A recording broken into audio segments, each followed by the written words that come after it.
बोल भक्तवत्सल भगवान की जय। श्री कबीरदास जी की दिनचर्या और उनका भगवत भाव। श्री कबीरदास जी जीवन निर्वाह के लिए ताने बाने से कपड़ा बुनते थे, किंतु उनके हृदय में श्री राम जी का नाम रूप मंडराया करता था। वे कपड़ा उतना ही बुनते थे जितने से परिवार का खर्च चल जाए।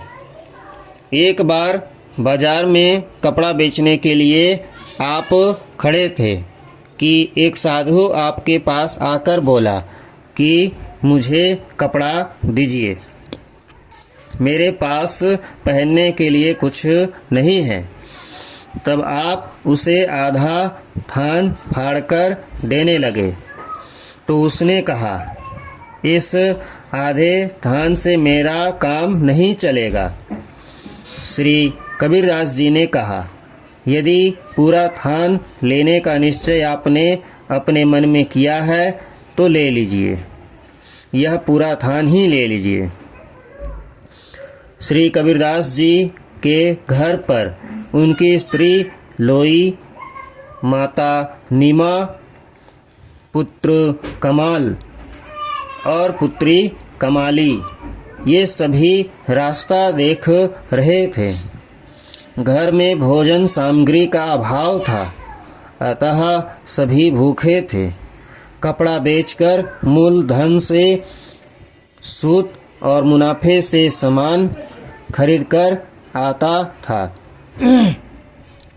उसी से निर्वाह होता था। दूसरे दिन के लिए कुछ बचता ही न था। श्री कबीरदास जी ने विचार किया कि घर में सभी भूखे होंगे, खाली हाथ चलकर क्या करूं। वे बाजार में ही इधर उधर कहीं छिप गए। घर को क्या लेकर आते, पूरा थान का थान तो दान कर चुके थे।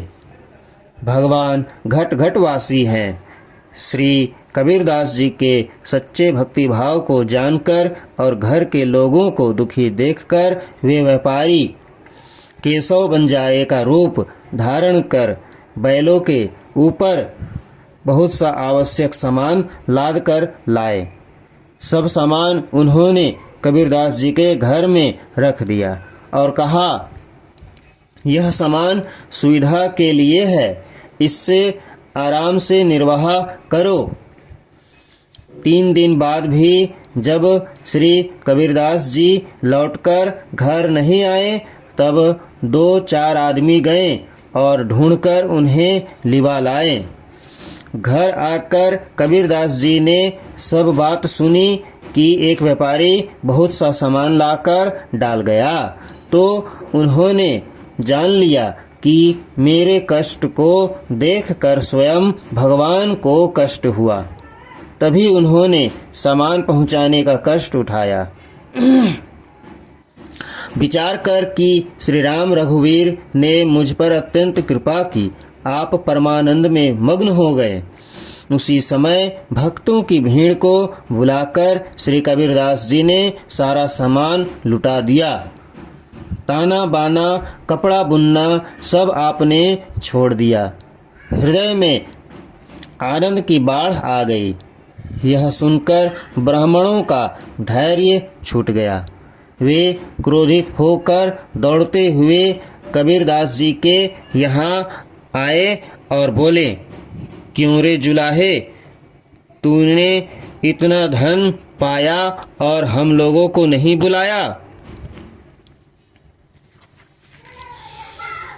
शूद्रों को बुलाकर सब धन उन्हें दे दिया। या तो हमें भी धन दो, नहीं तो यहाँ से बाहर भाग जाओ।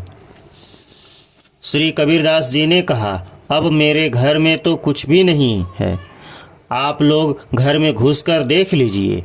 यदि आप नहीं मानते हैं तो यहीं बैठे, मैं मंडी में जाता हूँ, कुछ मिलेगा तो लाकर दे दूँगा। यह कहकर श्री कबीरदास जी ने बड़ी कठिनाई से अपना पीछा छुड़ाया और मंडी में जाकर छिप गए। इस प्रकार उन्होंने संकट को टाला। इसी समय भगवान श्री कबीरदास जी का रूप धारण करके आए और बहुत सा धन लाए। उन्होंने आनंद पूर्वक ब्राह्मणों को धन देकर उनका समाधान किया। वे लोग धन लेकर बड़े सुखी हुए। इस प्रकार भगवान ने अपने भक्त की उज्जवल कीर्ति को संपूर्ण जगत में प्रकाशित किया। बोल भक्त वत्सल भगवान की जय।